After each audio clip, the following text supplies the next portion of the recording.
BJP ಕಾರ್ಯಕರ್ತ ವಿನಯ್ ಸೋಮಯ್ಯ ಆತ್ಮಹತ್ಯೆ ಪ್ರಕರಣದಲ್ಲಿ ವಿನಯ್ ಬರೆದಿದ್ದಾನೆ ಎನ್ನಲಾದಂತಹ ಡೆತ್ ನೋಟ್ ವಿಚಾರ ಇದೆಯಲ್ಲ, ಇದು ಪೊಲೀಸರಿಗೆ ತಲೆನೋವಾಗಿದೆ. ಡಿಜಿಟಲ್ ರೂಪದಲ್ಲಿ ಇರ್ತಕ್ಕಂತಹ ಡೆತ್ ನೋಟ್ ಇದು. ವಾಟ್ಸಪ್ ಅಲ್ಲಿ ಕಳಿಸಿರ್ತಕ್ಕಂಥ ಡೆತ್ ನೋಟ್. ಹಾಗಾಗಿ ಈಗ ಅದನ್ನ ವಿನಯೇ ಟೈಪ್ ಮಾಡಿದಾನ ಇಲ್ವಾ ಅನ್ನುವಂಥದ್ದು. ವಿನಯ್ ಮೊಬೈಲನ್ನ ಪೊಲೀಸರು ಆಲ್ರೆಡಿ ವಶಕ್ಕೆ ತಗೊಂಡಿದ್ದಾರೆ. FSL ರಿಪೋರ್ಟ್ ಬರಬೇಕಾಗಿದೆ. ಹಾಕಿ ಈ ನಿಟ್ಟಿನಲ್ಲಿ ತನಿಖೆಯನ್ನು ಮುಂದುವರಿಸಿದೆ. ಮೊಬೈಲ್ನಲ್ಲಿ ಬಂದಿರತಕ್ಕಂಥ ಡೆತ್ ನೋಟ್ FSLಗೆ ಮೊಬೈಲ್ನ ರವಾನೆ ಮಾಡಲಾಗಿದೆ. ವಿನಯ್ ಮೊಬೈಲ್ನ CDRನ ತೆಗೆಯೋದಕ್ಕೆ ಖಾಕಿ ಮುಂದಾಗಿದೆ. ಹೆಣ್ಣೂರು ಪೊಲೀಸರು ಹಲವು ಆಯಾಮಗಳಲ್ಲಿ ತನಿಖೆ ನಡೆಸಿದ್ದಾರೆ. ವಾಟ್ಸಪ್ ಮೆಸೇಜ್ ರೂಪದಲ್ಲಿ ಬಂದಿರತಕ್ಕಂಥ ಡೆತ್ ನೋಟ್ ಅದು. FSL ರಿಪೋರ್ಟ್ ಏನು ಬರುತ್ತೆ ಕಾದು ನೋಡಬೇಕಾಗಿದೆ. ಅದನ್ನು ಟೈಪ್ ಮಾಡಿರೋದು ವಿನಯ್ನೇನಾ ಅಥವಾ ಬೇರೆ ಇನ್ಯಾರಾದ್ರೂನಾ? ವಿನಯ್ಗೆ ಯಾರಾದರೂ ಕರೆ ಮಾಡಿ ಮಾತನಾಡಿದ್ರಾ? Tower locations ಎಲ್ಲೆಲ್ಲಿತ್ತು? ಎಲ್ಲ ಆಯಾಮದಲ್ಲಿ ತನಿಖೆ ಮುಂದುವರಿಸಿದ್ದಾರೆ.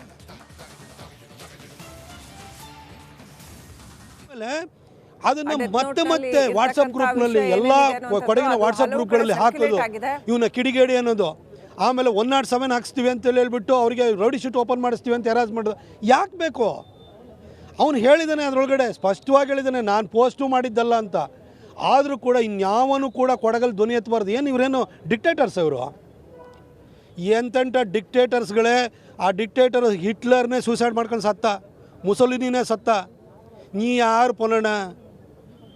ಈಗ ಇವತ್ತು ಎಲೆಕ್ಷನ್ ನಡೀಲಿ, ನೀ ಹೀನಾಯವಾಗಿ ಸೋಲಿಸ್ತೀವಿ. ಅದಾದ ನಂತರ ಎಷ್ಟೆಷ್ಟು ನಮ್ಮ ಏನು ಸಹಕಾರ ಸಂಘಗಳ ಎಲೆಕ್ಷನ್ ಬಂತು. ಒಂದು ಎಲೆಕ್ಷನ್ ಗೆಲ್ಲಕ್ಕಾಯ್ತಾ? ನಿಮ್ಮೂರು ಎಲೆಕ್ಷನ್ ಗೆಲ್ಲಕ್ಕಾಯ್ತಾ ಪೊಲಣ? ಬಂದು ಯಾವ ಒಂಥರದ್ದು ಊರಿಗೆ ನಾನೊಬ್ಬನೇ ಇರೋದು ಪಟೇಲ ಅಂತ ಅಂದ್ಕೊಬಿಟ್ಟಿದ್ದೀರಾ? ಈ ಜನದ ಅಭಿಪ್ರಾಯಕ್ಕೆ ತಲೆಬಾಗೋ ಕೆಲಸನ ಫಸ್ಟ್ ಮಾಡಿ.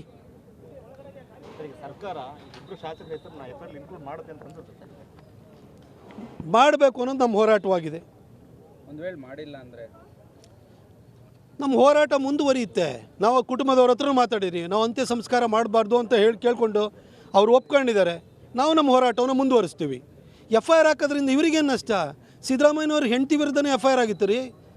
ಆಮೇಲೆ ಕೋರ್ಟಲ್ಲಿ ಏನೋ ತೀರ್ಮಾನ ಆಗಲಿ, ಲೋಕಾಯುಕ್ತ ತೀರ್ಮಾನ ಮಾಡುತ್ತಾ, ಕೋರ್ಟ್ ತೀರ್ಮಾನ ಮಾಡುತ್ತಾ, ಯಾವ ತೀರ್ಮಾನ ಮಾಡುತ್ತಾ ತೀರ್ಮಾನ ಆಗಲಿ. FIR ಹಾಕ್ಸೋಕ್ಕೆ ಏನು ತೊಂದರೆ?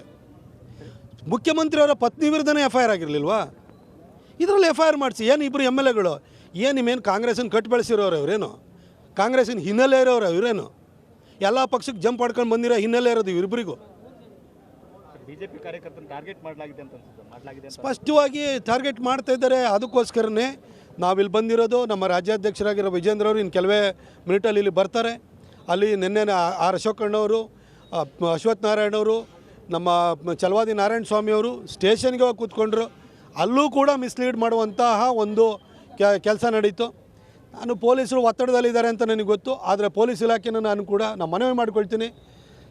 ನಿಮ್ಮ ಇಲಾಖೆ ಅನ್ನೋದು, ಇಲಾಖೆಯ ಮೇಲಿನ ಗೌರವ, ವಿಶ್ವಾಸಾರ್ಹತೆ ಅನ್ನೋದು ಶಾಶ್ವತವಾಗಿ ನಿರಂತರವಾಗಿರಬೇಕು.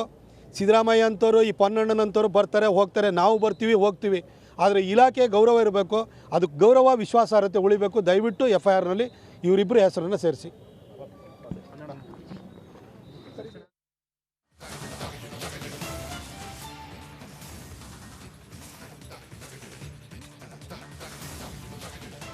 ಎಲ್ಲ ವಿಚಾರಕ್ಕೆ ಸಂಬಂಧಪಟ್ಟಂತೆ ನಮ್ಮ ಪ್ರತಿನಿಧಿ ಮಾದೇಶ್ ಇನ್ನಷ್ಟು ಅಪ್ಡೇಟ್ ಕೊಡ್ತಾರೆ. ಮಾದೇಶ್, ಪೊಲೀಸರು ಯಾವೆಲ್ಲ ನಿಟ್ಟಿನಲ್ಲಿ ತನಿಖೆಯನ್ನು ನಡೆಸಿದ್ದಾರೆ? FSLಗೆ ಕಳಿಸಿದ್ದಾರೆ ಸರಿ, ಆದರೆ ಈಗ ಅನುಮಾನ ಏನಂತಂದರೆ BJP ಕಾರ್ಯಕರ್ತರು ಹೇಳ್ತಾ ಇದ್ದಾರೆ ಇವ್ರು ತಮಗೆ ಬೇಕಾದಂಗೆ ತನಿಖೆ, ಯಾಕಂದರೆ ಸರ್ಕಾರ ಅವ್ರದ್ದೇ ಇದೆ, ತಮಗೆ ಬೇಕಾದಂಗೆ ತನಿಖೆ ಮಾಡ್ಕೋತಾರೆ ಅನ್ನುವಂಥ ಅನುಮಾನವನ್ನು ವ್ಯಕ್ತಪಡಿಸ್ತಾ ಇದ್ದಾರೆ. ಮತ್ತೊಂದು ಕಡೆ ವಾಟ್ಸಪ್ಪಲ್ಲಿ ಟೈಪ್ ಮಾಡಿ ಕಳಿಸಿರುವಂಥ ಡೆತ್ ನೋಟು ಸಾಕಷ್ಟು ಅನುಮಾನಕ್ಕೂ ಕೂಡ ಕಾರಣ ಆಗಿದೆ. ತನಿಖೆ ಯಾವೆಲ್ಲ ಆಯಾಮಗಳಲ್ಲಿ ಸಾಗ್ತಾ ಇದೆ? ಇಲ್ಲೊಂದು ಫೇರ್ ಆ್ಯಂಡ್ ಟ್ರಾನ್ಸ್ಪರೆಂಟ್ ತನಿಖೆ ಆಗುತ್ತೆ ಅಂತ ಅನ್ಸುತ್ತಾ?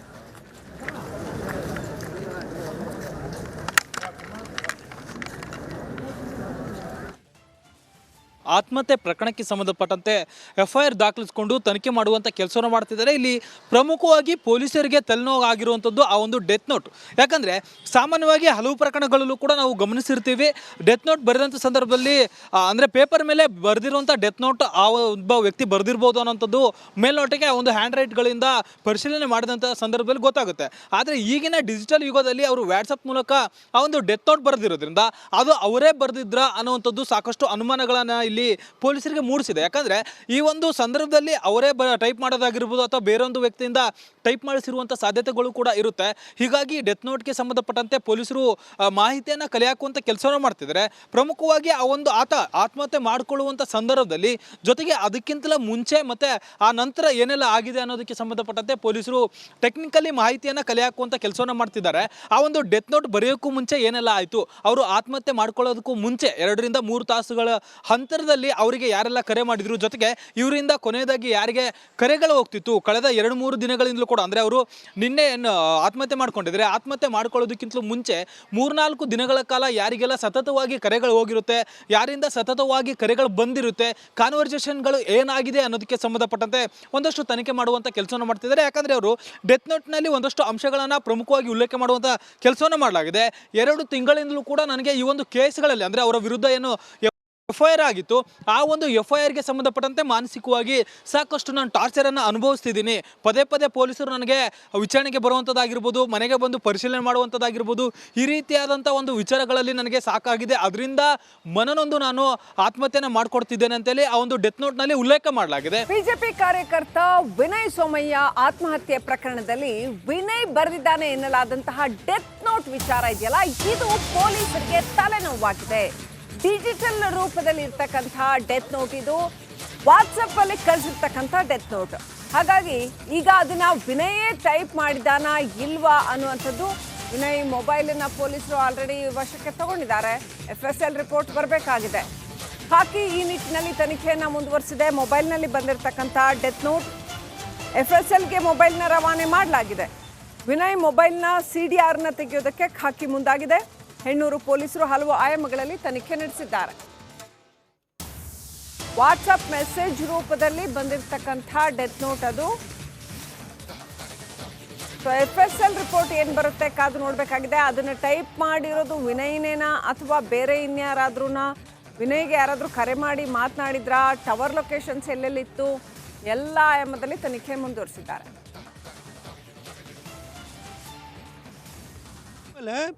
ಅದನ್ನ ಮತ್ತೆ ವಾಟ್ಸಪ್ ಗ್ರೂಪ್ನಲ್ಲಿ ಎಲ್ಲ ಕೊಡಗಿನ ವಾಟ್ಸಪ್ ಗ್ರೂಪ್ಗಳಲ್ಲಿ ಹಾಕೋದು, ಇವನ್ನ ಕಿಡಿಗೇಡಿ ಅನ್ನೋದು, ಆಮೇಲೆ 107 ಹಾಕ್ಸ್ತೀವಿ ಅಂತ ಹೇಳ್ಬಿಟ್ಟು ಅವರಿಗೆ ರೌಡಿ ಶೀಟ್ ಓಪನ್ ಮಾಡಿಸ್ತೀವಿ ಅಂತ ಹರಾಜ್ ಮಾಡೋದು ಯಾಕೆ ಬೇಕು? ಅವನು ಹೇಳಿದ್ದಾನೆ, ಅದರೊಳಗಡೆ ಸ್ಪಷ್ಟವಾಗಿ ಹೇಳಿದ್ದಾನೆ, ನಾನು ಪೋಸ್ಟು ಮಾಡಿದ್ದಲ್ಲ ಅಂತ. ಆದರೂ ಕೂಡ ಇನ್ಯಾವನು ಕೂಡ ಕೊಡಗಲ್ಲಿ ಧ್ವನಿ ಎತ್ತಬಾರ್ದು. ಏನು ಇವರೇನು ಡಿಕ್ಟೇಟರ್ಸ್? ಇವರು ಎಂತೆಂಥ ಡಿಕ್ಟೇಟರ್ಸ್ಗಳೇ. ಆ ಡಿಕ್ಟೇಟರ್ ಹಿಟ್ಲರ್ನೇ ಸೂಸೈಡ್ ಮಾಡ್ಕೊಂಡು ಸತ್ತ, ಮುಸೊಲಿನಿನೇ ಸತ್ತ. ನೀ ಯಾರು ಪೊಲಣ? ಈಗ ಇವತ್ತು ಎಲೆಕ್ಷನ್ ನಡೀಲಿ, ನೀ ಹೀನಾಯವಾಗಿ ಸೋಲಿಸ್ತೀವಿ. ಅದಾದ ನಂತರ ಎಷ್ಟೆಷ್ಟು ನಮ್ಮ ಏನು ಸಹಕಾರ ಸಂಘಗಳದ್ದು ಎಲೆಕ್ಷನ್ ಬಂತು, ಒಂದು ಎಲೆಕ್ಷನ್ ಗೆಲ್ಲಕ್ಕಾಯ್ತಾ? ನಿಮ್ಮೂರು ಎಲೆಕ್ಷನ್ ಗೆಲ್ಲಕ್ಕಾಯ್ತಾ ಪೊಲಣ? ಬಂದು ಯಾವ ಒಂಥರದ್ದು ಊರಿಗೆ ನಾನೊಬ್ಬನೇ ಇರೋದು ಪಟೇಲ ಅಂತ ಅಂದ್ಕೊಬಿಟ್ಟಿದ್ದೀರಾ? ಈ ಜನದ ಅಭಿಪ್ರಾಯಕ್ಕೆ ತಲೆಬಾಗೋ ಕೆಲಸನ ಫಸ್ಟ್ ಮಾಡಿ. ಸರ್ಕಾರ ಇಬ್ಬರು ಶಾಸಕರ ಹೆಸರನ್ನ FIR ಇನ್ಕ್ಲೂಡ್ ಮಾಡುತ್ತೆ ಅಂತ ಅನ್ಸುತ್ತೆ. ಮಾಡಬೇಕು ಅನ್ನೋದು ನಮ್ಮ ಹೋರಾಟವಾಗಿದೆ. ಒಂದು ವೇಳೆ ಮಾಡಿಲ್ಲ ಅಂದರೆ ನಮ್ಮ ಹೋರಾಟ ಮುಂದುವರಿಯುತ್ತೆ. ನಾವು ಕುಟುಂಬದವ್ರ ಹತ್ರ ಮಾತಾಡಿರಿ, ನಾವು ಅಂತ್ಯ ಸಂಸ್ಕಾರ ಮಾಡಬಾರ್ದು ಅಂತ ಕೇಳಿಕೊಂಡು ಅವ್ರು ಒಪ್ಕೊಂಡಿದ್ದಾರೆ. ನಾವು ನಮ್ಮ ಹೋರಾಟವನ್ನು ಮುಂದುವರಿಸ್ತೀವಿ. FIR ಹಾಕೋದ್ರಿಂದ ಇವರಿಗೇನು ನಷ್ಟ? ಸಿದ್ದರಾಮಯ್ಯನವ್ರ ಹೆಂಡತಿ ವಿರುದ್ಧನೇ FIR ಆಗಿತ್ತು ರೀ. ಆಮೇಲೆ ಕೋರ್ಟಲ್ಲಿ ಏನೋ ತೀರ್ಮಾನ ಆಗಲಿ, ಲೋಕಾಯುಕ್ತ ತೀರ್ಮಾನ ಮಾಡುತ್ತಾ, ಕೋರ್ಟ್ ತೀರ್ಮಾನ ಮಾಡುತ್ತಾ, ಯಾವ ತೀರ್ಮಾನ ಮಾಡುತ್ತಾ ತೀರ್ಮಾನ ಆಗಲಿ. FIR ಹಾಕ್ಸೋಕ್ಕೆ ಏನು ತೊಂದರೆ? ಮುಖ್ಯಮಂತ್ರಿಯವರ ಪತ್ನಿ ವಿರುದ್ಧನೇ FIR ಆಗಿರಲಿಲ್ವಾ? ಇದರಲ್ಲಿ FIR ಮಾಡಿಸಿ. ಏನು ಇಬ್ಬರು MLAಗಳು ಏನು ನಿಮ್ಮೇನು ಕಾಂಗ್ರೆಸ್ಸಿನ ಕಟ್ಟು ಬೆಳೆಸಿರೋರು ಇವರೇನು? ಕಾಂಗ್ರೆಸ್ಸಿನ ಹಿನ್ನೆಲೆ ಇರೋರು ಇವರೇನು? ಎಲ್ಲ ಪಕ್ಷಕ್ಕೆ ಜಂಪ್ ಮಾಡ್ಕೊಂಡು ಬಂದಿರೋ ಹಿನ್ನೆಲೆ ಇರೋದು ಇವರಿಬ್ಬರಿಗೂ. ಬಿಜೆಪಿ ಕಾರ್ಯಕರ್ತನ ಟಾರ್ಗೆಟ್ ಮಾಡಲಾಗಿದೆ ಅಂತ ಅನ್ಸುತ್ತೆ. ಸ್ಪಷ್ಟವಾಗಿ ಟಾರ್ಗೆಟ್ ಮಾಡ್ತಾ ಇದ್ದಾರೆ. ಅದಕ್ಕೋಸ್ಕರನೇ ನಾವಿಲ್ಲಿ ಬಂದಿರೋದು. ನಮ್ಮ ರಾಜ್ಯಾಧ್ಯಕ್ಷರಾಗಿರೋ ವಿಜೇಂದ್ರ ಅವರು ಇನ್ನು ಕೆಲವೇ ಮಿನಿಟಲ್ಲಿ ಇಲ್ಲಿ ಬರ್ತಾರೆ. ಅಲ್ಲಿ ನಿನ್ನೆ R ಅಶೋಕಣ್ಣವರು, ಅಶ್ವಥ್ ನಾರಾಯಣವರು, ನಮ್ಮ ಚಲವಾದಿ ನಾರಾಯಣ ಸ್ವಾಮಿಯವರು ಸ್ಟೇಷನ್ಗೆ ಹೋಗಿ ಕೂತ್ಕೊಂಡ್ರು. ಅಲ್ಲೂ ಕೂಡ ಮಿಸ್ಲೀಡ್ ಮಾಡುವಂತಹ ಒಂದು ಕೆಲಸ ನಡೀತು. ನಾನು ಪೊಲೀಸರು ಒತ್ತಡದಲ್ಲಿದ್ದಾರೆ ಅಂತ ನನಗೆ ಗೊತ್ತು. ಆದರೆ ಪೊಲೀಸ್ ಇಲಾಖೆನ ನಾನು ಮನವಿ ಮಾಡ್ಕೊಳ್ತೀನಿ. ನಿಮ್ಮ ಇಲಾಖೆ ಅನ್ನೋದು, ಇಲಾಖೆಯ ಮೇಲಿನ ಗೌರವ, ವಿಶ್ವಾಸಾರ್ಹತೆ ಅನ್ನೋದು ಶಾಶ್ವತವಾಗಿ ನಿರಂತರವಾಗಿರಬೇಕು. ಸಿದ್ದರಾಮಯ್ಯ ಅಂತವರು, ಈ ಪೊನ್ನಣ್ಣನಂತವರು ಬರ್ತಾರೆ ಹೋಗ್ತಾರೆ, ನಾವು ಬರ್ತೀವಿ ಹೋಗ್ತೀವಿ. ಆದರೆ ಇಲಾಖೆ ಗೌರವ ಇರಬೇಕು. ಅದಕ್ಕೆ ಗೌರವ, ವಿಶ್ವಾಸಾರ್ಹತೆ ಉಳಿಬೇಕು. ದಯವಿಟ್ಟು FIRನಲ್ಲಿ ಇವರಿಬ್ಬರು ಹೆಸರನ್ನು ಸೇರಿಸಿ.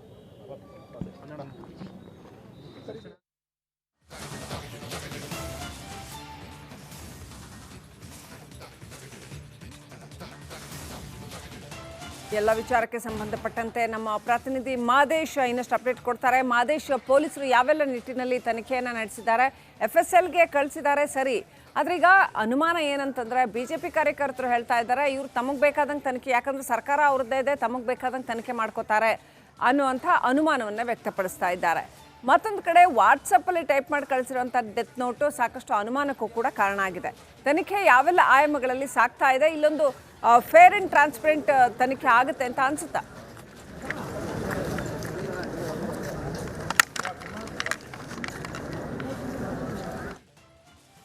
ಆತ್ಮಹತ್ಯೆ ಪ್ರಕರಣಕ್ಕೆ ಸಂಬಂಧಪಟ್ಟಂತೆ FIR ದಾಖಲಿಸಿಕೊಂಡು ತನಿಖೆ ಮಾಡುವಂಥ ಕೆಲಸವನ್ನು ಮಾಡ್ತಿದ್ದಾರೆ. ಇಲ್ಲಿ ಪ್ರಮುಖವಾಗಿ ಪೊಲೀಸರಿಗೆ ತಲೆನೋವಾಗಿರುವಂಥದ್ದು ಆ ಒಂದು ಡೆತ್ ನೋಟ್. ಯಾಕಂದರೆ ಸಾಮಾನ್ಯವಾಗಿ ಹಲವು ಪ್ರಕರಣಗಳಲ್ಲೂ ಕೂಡ ನಾವು ಗಮನಿಸಿರ್ತೀವಿ, ಡೆತ್ ನೋಟ್ ಬರೆದಂಥ ಸಂದರ್ಭದಲ್ಲಿ ಅಂದರೆ ಪೇಪರ್ ಮೇಲೆ ಬರೆದಿರುವಂಥ ಡೆತ್ ನೋಟ್ ಆ ಒಬ್ಬ ವ್ಯಕ್ತಿ ಬರೆದಿರ್ಬೋದು ಅನ್ನೋಂಥದ್ದು ಮೇಲ್ನೋಟಕ್ಕೆ ಆ ಒಂದು ಹ್ಯಾಂಡ್ ರೈಟ್ಗಳಿಂದ ಪರಿಶೀಲನೆ ಮಾಡಿದಂಥ ಸಂದರ್ಭದಲ್ಲಿ ಗೊತ್ತಾಗುತ್ತೆ. ಆದರೆ ಈಗಿನ ಡಿಜಿಟಲ್ ಯುಗದಲ್ಲಿ ಅವರು ವಾಟ್ಸಪ್ ಮೂಲಕ ಆ ಒಂದು ಡೆತ್ ನೋಟ್ ಬರೆದಿರೋದ್ರಿಂದ ಅದು ಅವರೇ ಬರೆದಿದ್ರ ಅನ್ನುವಂಥದ್ದು ಸಾಕಷ್ಟು ಅನುಮಾನಗಳನ್ನು ಇಲ್ಲಿ ಪೊಲೀಸರಿಗೆ ಮೂಡಿಸಿದೆ. ಯಾಕಂದ್ರೆ ಈ ಒಂದು ಸಂದರ್ಭದಲ್ಲಿ ಅವರೇ ಟೈಪ್ ಮಾಡೋದಾಗಿರ್ಬೋದು ಅಥವಾ ಬೇರೊಂದು ವ್ಯಕ್ತಿಯಿಂದ ಟೈಪ್ ಮಾಡಿಸಿರುವಂಥ ಸಾಧ್ಯತೆಗಳು ಕೂಡ ಇರುತ್ತೆ. ಹೀಗಾಗಿ ಡೆತ್ ನೋಟ್ಗೆ ಸಂಬಂಧಪಟ್ಟಂತೆ ಪೊಲೀಸರು ಮಾಹಿತಿಯನ್ನು ಕಲೆ ಹಾಕುವಂಥ ಕೆಲಸವನ್ನು ಮಾಡ್ತಿದ್ದಾರೆ. ಪ್ರಮುಖವಾಗಿ ಆ ಒಂದು ಆತ್ಮಹತ್ಯೆ ಮಾಡಿಕೊಳ್ಳುವಂಥ ಸಂದರ್ಭದಲ್ಲಿ ಜೊತೆಗೆ ಅದಕ್ಕಿಂತಲೂ ಮುಂಚೆ ಮತ್ತೆ ಆ ನಂತರ ಏನೆಲ್ಲ ಆಗಿದೆ ಅನ್ನೋದಕ್ಕೆ ಸಂಬಂಧಪಟ್ಟಂತೆ ಪೊಲೀಸರು ಟೆಕ್ನಿಕಲಿ ಮಾಹಿತಿಯನ್ನು ಕಲೆ ಹಾಕುವಂಥ ಕೆಲಸವನ್ನು ಮಾಡ್ತಿದ್ದಾರೆ. ಆ ಒಂದು ಡೆತ್ ನೋಟ್ ಬರೆಯೋಕ್ಕೂ ಮುಂಚೆ ಏನೆಲ್ಲ ಆಯಿತು, ಅವರು ಆತ್ಮಹತ್ಯೆ ಮಾಡ್ಕೊಳ್ಳೋದಕ್ಕೂ ಮುಂಚೆ 2 ರಿಂದ 3 ತಾಸುಗಳ ಅಂತರದಲ್ಲಿ ಅವರಿಗೆ ಯಾರೆಲ್ಲ ಕರೆ ಮಾಡಿದ್ರು, ಜೊತೆಗೆ ಇವರಿಂದ ಕೊನೆಯದಾಗಿ ಯಾರಿಗೆ ಕರೆಗಳು ಹೋಗ್ತಿತ್ತು ಕಳೆದ 2-3 ದಿನಗಳಿಂದಲೂ ಕೂಡ, ಅಂದರೆ ಅವರು ನಿನ್ನೆ ಆತ್ಮಹತ್ಯೆ ಮಾಡ್ಕೊಂಡಿದ್ರೆ ಆತ್ಮಹತ್ಯೆ ಮಾಡ್ಕೊಳ್ಳೋದಕ್ಕಿಂತಲೂ ಮುಂಚೆ 3-4 ದಿನಗಳ ಕಾಲ ಯಾರಿಗೆಲ್ಲ ಸತತವಾಗಿ ಕರೆಗಳು ಹೋಗಿರುತ್ತೆ, ಯಾರಿಂದ ಸತತವಾಗಿ ಕರೆಗಳು ಬಂದಿರುತ್ತೆ, ಕಾನ್ವರ್ಸೇಷನ್ಗಳು ಏನಾಗಿದೆ ಅನ್ನೋದಕ್ಕೆ ಸಂಬಂಧಪಟ್ಟಂತೆ ಒಂದಷ್ಟು ತನಿಖೆ ಮಾಡುವಂಥ ಕೆಲಸವನ್ನು ಮಾಡ್ತಿದ್ದಾರೆ. ಯಾಕಂದರೆ ಅವರು ಡೆತ್ ನೋಟ್ನಲ್ಲಿ ಒಂದಷ್ಟು ಅಂಶಗಳನ್ನು ಪ್ರಮುಖವಾಗಿ ಉಲ್ಲೇಖ ಮಾಡುವಂಥ ಕೆಲಸವನ್ನು ಮಾಡಲಾಗಿದೆ. 2 ತಿಂಗಳಿಂದಲೂ ಕೂಡ ನನಗೆ ಈ ಒಂದು ಕೇಸ್ಗಳಲ್ಲಿ ಅಂದರೆ ಅವರ ವಿರುದ್ಧ ಏನು FIR ಆಗಿತ್ತು, ಆ ಒಂದು FIRಗೆ ಸಂಬಂಧಪಟ್ಟಂತೆ ಮಾನಸಿಕವಾಗಿ ಸಾಕಷ್ಟು ನಾನು ಟಾರ್ಚರನ್ನು ಅನುಭವಿಸ್ತಿದ್ದೀನಿ. ಪದೇ ಪದೇ ಪೊಲೀಸರು ನನಗೆ ವಿಚಾರಣೆಗೆ ಬರುವಂಥದ್ದಾಗಿರ್ಬೋದು, ಮನೆಗೆ ಬಂದು ಪರಿಶೀಲನೆ ಮಾಡುವಂಥದ್ದಾಗಿರ್ಬೋದು, ಈ ರೀತಿಯಾದಂಥ ಒಂದು ವಿಚಾರಗಳಲ್ಲಿ ನನಗೆ ಸಾಕಾಗಿದೆ, ಅದರಿಂದ ಮನನೊಂದು ನಾನು ಆತ್ಮಹತ್ಯೆನ ಮಾಡ್ಕೊಡ್ತಿದ್ದೇನೆ ಅಂತೇಳಿ ಆ ಒಂದು ಡೆತ್ ನೋಟ್ನಲ್ಲಿ ಉಲ್ಲೇಖ ಮಾಡಲಾಗಿದೆ.